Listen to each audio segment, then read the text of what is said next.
je voudrais vous reparler une fois de plus de la Trinité. Et je vais évidemment prendre un rebours un certain nombre de choses, comme moi c'est mon habitude. Imaginons que la véritable Trinité soit du côté judaïque et non pas du côté chrétien. Et imaginons que le christianisme n'ait fait que transposer la Trinité judaïque sur un autre plan, comme il a transposé les bénédictions sur le pain et le vin sur un autre plan, comme chacun sait. Ce qui a donné l'Eucharistie. C'est-à-dire qu'une relecture du pain et du vin qui devient le corps et le sang du Christ, une relecture de la Trinité, on va y revenir, j'en ai déjà parlé dans de précédentes vidéos, mais je vais y revenir pour ne pas pénaliser ceux qui n'ont pas suivi, une relecture de la Trinité judaïque pour en faire autre chose qui s'appelle le Père, le Fils et le Saint-Esprit. Alors, certains diront, mais quelle Trinité judaïque? Et effectivement, il y a une sorte d'occultation, à la fois par les Juifs et par les chrétiens, de la Trinité judaïque. Alors, quand on parle aux chrétiens de la Trinité, parce que vous savez qu'ils aiment beaucoup, les chrétiens, dire qu'il y a déjà dans l'Ancien Testament des choses qui montrent que les Juifs avaient déjà reconnu certaines choses par avance, etc. Bon.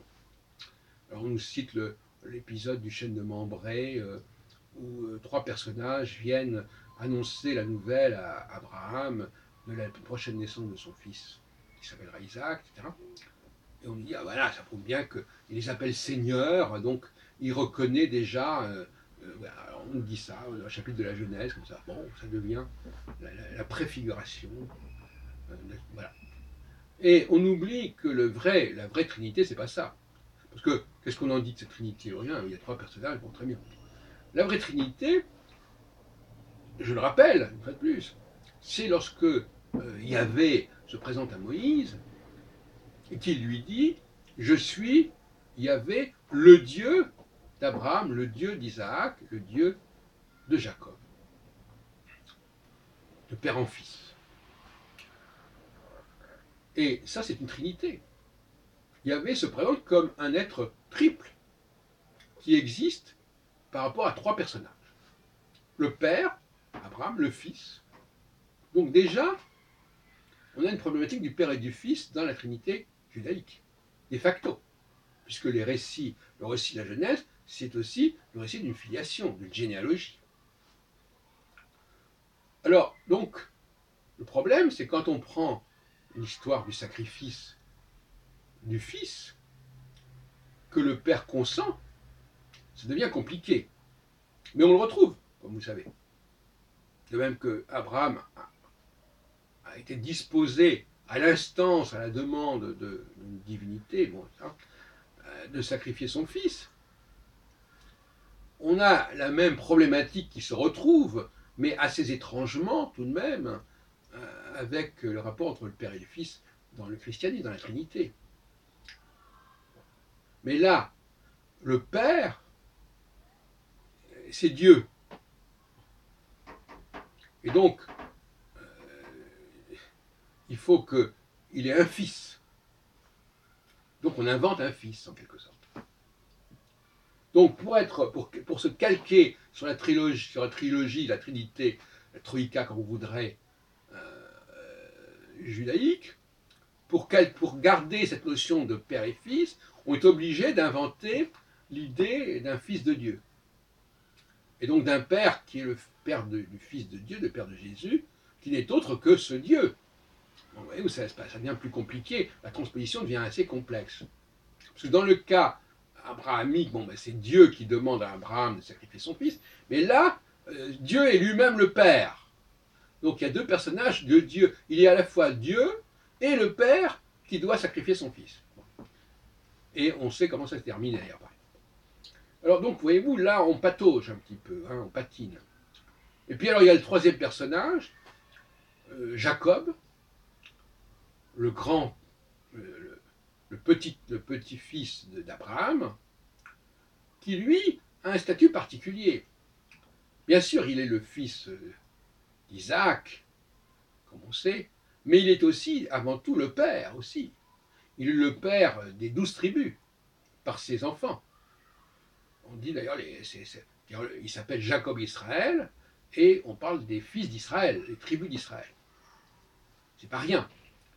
Donc là aussi, dans notre Trinité chrétienne, on parle de l'Esprit Saint. Alors moi, j'ai toujours pas compris exactement ce qu'on entendait par Esprit Saint, mais visiblement, il y a quelque chose de cet ordre-là qu'on veut aussi nous expliquer, qui est, à mon avis, le passage de la verticalité à l'horizontalité, parce qu'on a Abraham, Isaac, et puis après on a Jacob qui va essaimer avec ses 12 tribus.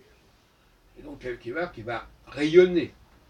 Et on peut penser, mais je laisse à d'autres théologiens le soin de compléter, on peut penser qu'il y a dans l'Esprit Saint cette idée, n'est-ce pas, d'horizontalité qui va faire pendant à la verticalité du rapport père au fils. Bon, enfin, ça m'est assez égal. Ce qui est important, c'est que vous compreniez à quel point cette Trinité est d'abord judaïque. Et le problème, c'est que les Juifs le nient.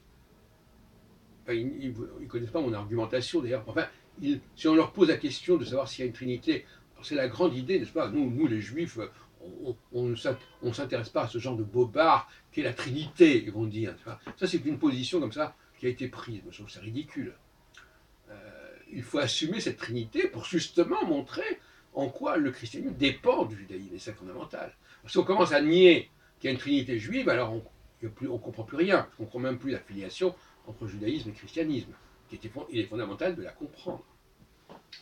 Et de comprendre que ce n'est pas simplement une préfiguration du christianisme qu'on trouve dans le judaïsme, mais au contraire, que le christianisme s'inspire du judaïsme de manière assez souvent laborieuse et souvent moins intéressante que l'original.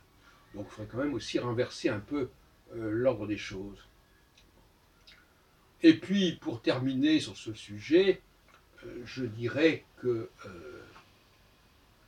on peut tout à fait concevoir, dans le dialogue judéo-chrétien, une sorte de modus vivendi. Je pense qu'on doit y arriver d'une manière ou d'une autre. De même qu'on doit concevoir un modus vivendi entre les hommes et les femmes, etc. etc. Il y a des arrangements, il y a des accommodements qui peuvent se trouver, au lieu d'être dans une sorte de conflictualité, de trouver des arrangements où il y a une distribution des rôles. Bon, que le christianisme soit l'horizontalité du judaïsme, bon, je crois que c'est assez facile à comprendre, et qu'il y a une complémentarité de ce point de vue-là, mais malgré tout, le judaïsme, c'est la colonne vertébrale du judéo-christianisme, tout comme dans d'autres domaines, j'ai parlé des empires, il y a une colonne vertébrale, la nation première, la nation initiale, qui est la colonne vertébrale, et puis après, autour, il y a quelque chose qui a essaimé.